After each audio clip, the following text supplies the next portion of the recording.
From being one of YouTube's biggest gaming stars in the world with over 100 million monthly views to watching almost his entire audience vanish overnight, this is a story of how Kwebbelkop built an empire, destroyed it with his own decisions, and where he is now. Kwebbelkop, real name Jordy, started his channel back in 2011, recording raw Call of Duty gameplay footage in his bedroom with no real editing skills and a cheap microphone.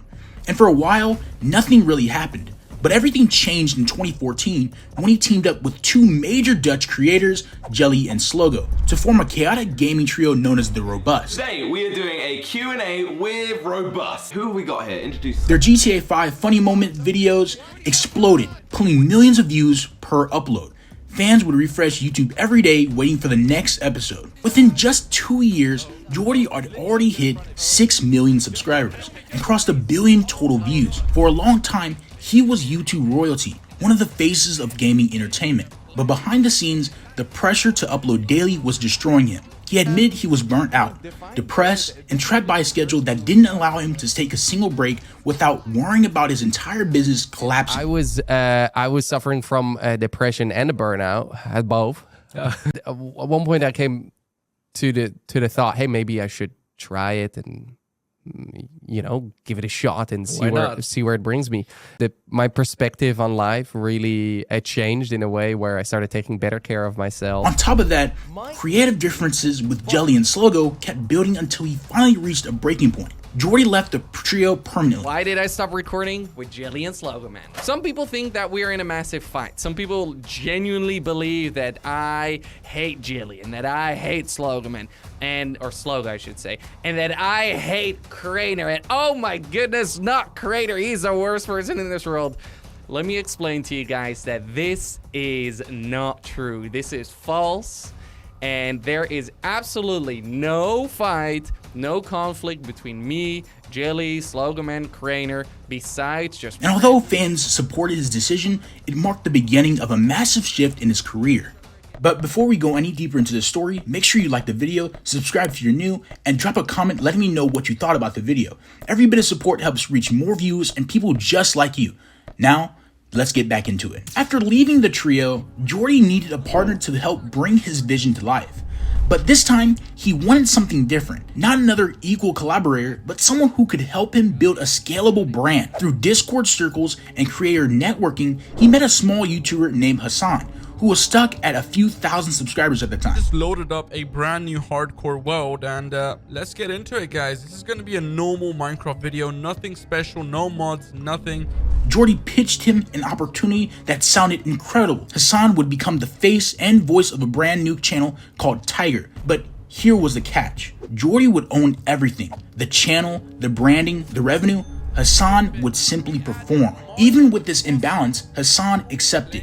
To him, this was an opportunity of a lifetime. And for Jordy, it was this first major step toward building the multi-channel creator empire he'd been dreaming about. Surprisingly, it worked. At first. Under Kwebbelkop's guidance, the Tiger channel grew quickly. Fans loved the content, and the channel developed a genuine following. But behind the scenes, the partnership was never truly equal. As the channel blew up, Hassan started asking basic questions about ownership and the business side of things. He wanted to know whether he would eventually have full control of the channel, or at the very least, a path toward ownership. Though, this simple conversation would flip everything upside down. Jordy took the question personally. What was meant to be as a long-term discussion about stability instead sparked tension that completely fractured the relationship. Hassan continued working for another month, hoping things would stabilize.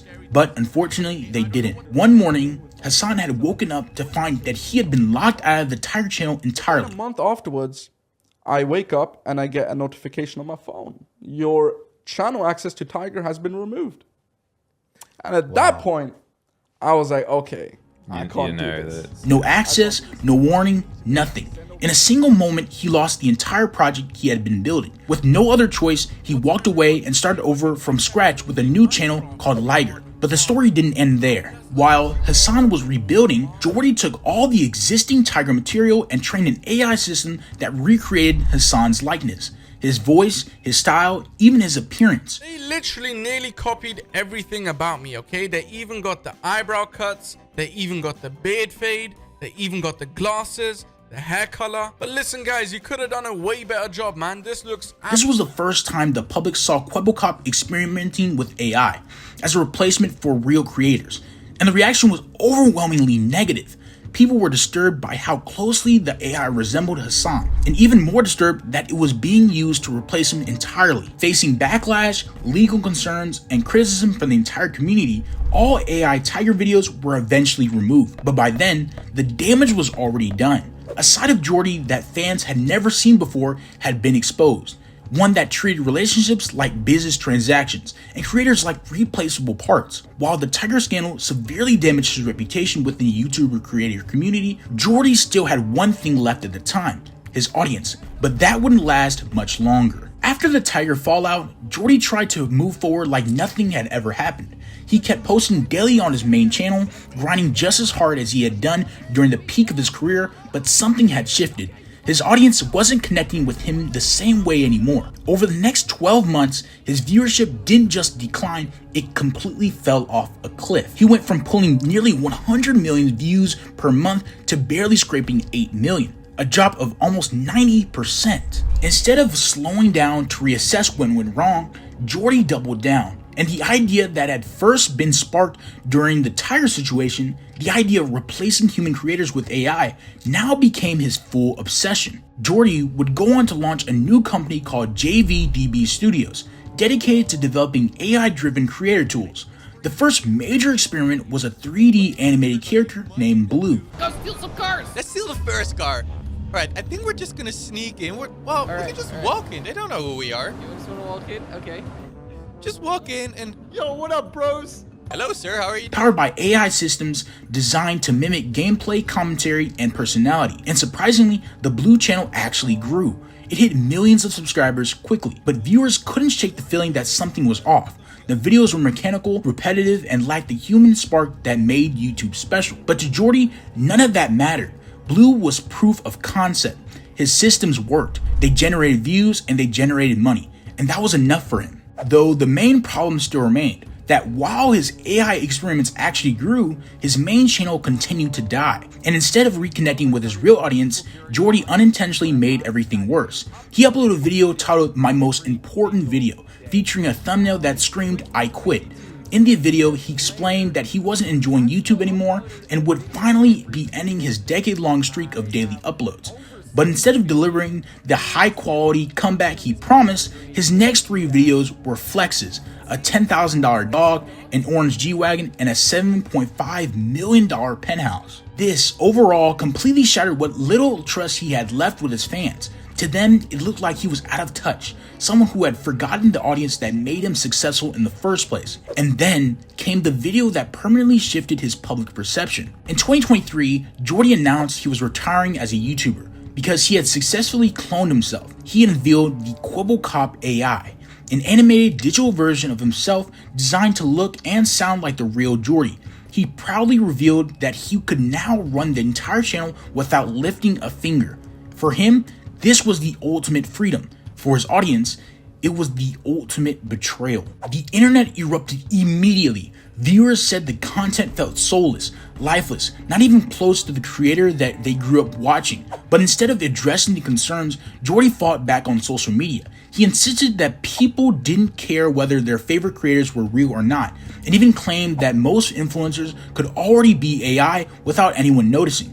This only poured gasoline on the fire. Content creators and longtime fans criticized him for treating YouTube like a factory. He is not here. This is all Can we AI. survive? Watch until the end to find out. Oh my god, guys, it says break the block below you, but I can't lie, I'm kind of scared because I'm not sure. So everything that's being said here, the VTuber avatar, the fucking Bitmoji of him, and all of the dialogue and everything is AI. So he never even had to record. They just needed some kind of gameplay. At least for now. Eventually they'll probably be able to just have the AI do some rudimentary. Stripping out the human connection that defines the platform. Some called him out for trying to deceive his audience. Others said he cared more about the passive income than making anything meaningful. Still, Jordy pushed forward. Every new AI upload looked more uncanny than the last, and every video got flooded with dislikes and comments begging him to stop. But he didn't stop. In his mind, YouTube wasn't a creative space, it was an industry to automate. The backlash grew so severe that even his own former supporters started turning on him. His reputation spiraled out of control. His subscribers stopped watching, and his channel became a shell of what it once was. And then things somehow got even worse. Trying to quote-unquote fix the situation, Jordy uploaded what appeared to be a heartfelt apology, a return to the real him. But yet again, it was a lie. It wasn't real. The entire video was generated by a new, more advanced AI model that looked almost identical to the real Kwebbelkop. AI generated. The Kwebbelkop you're seeing on the screen right now is not really me. I hope this video provides a better glimpse into the vision that we have for Kwebbelkop AI and a future in which influencers can use AI to enhance their storytelling. It was the final straw for many viewers. People weren't just disappointed, they felt manipulated.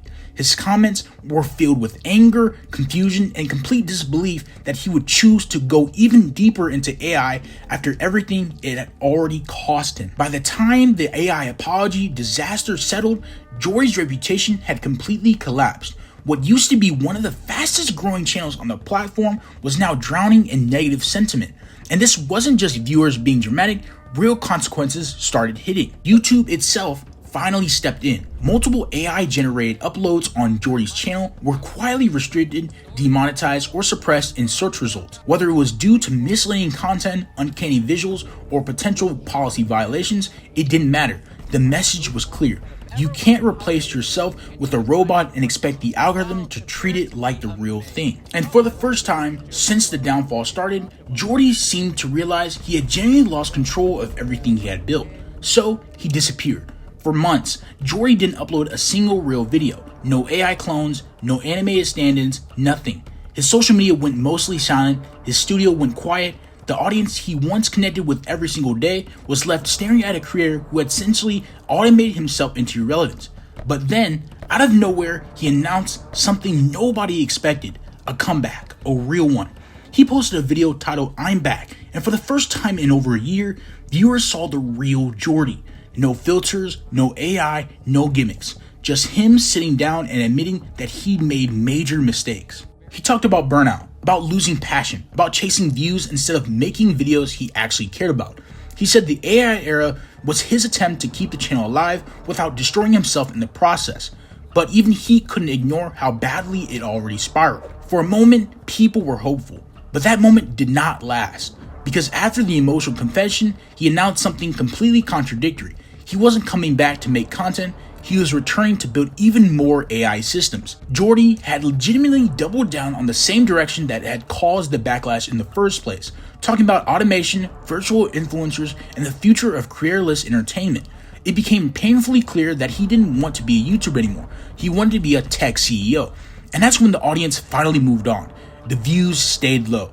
The engagement never recovered and the trust never returned. Most people finally realized that the Kwebbelkop they'd grown up watching, the enthusiastic gamer, the energetic entertainer, the guy who uploaded every single day for nearly a decade was gone. This was all because of AI, because of the controversies, and because he had outgrown the platform that had made him who he was.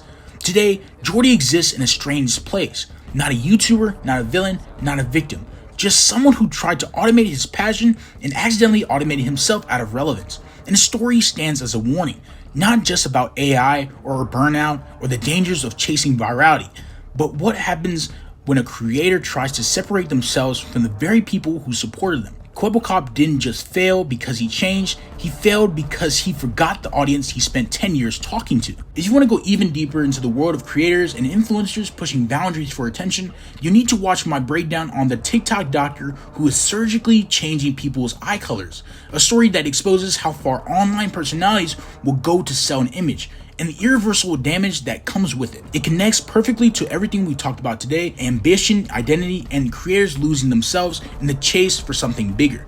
And if you haven't seen it yet, you're missing another major piece of the bigger picture. Make sure you like, subscribe if you're new, and drop a comment telling me which creator's downfall, controversy, or bizarre internet moment you want me to cover next. Your support generally helps the channel grow, and I appreciate every single one of you. Alright, love y'all and have a good day.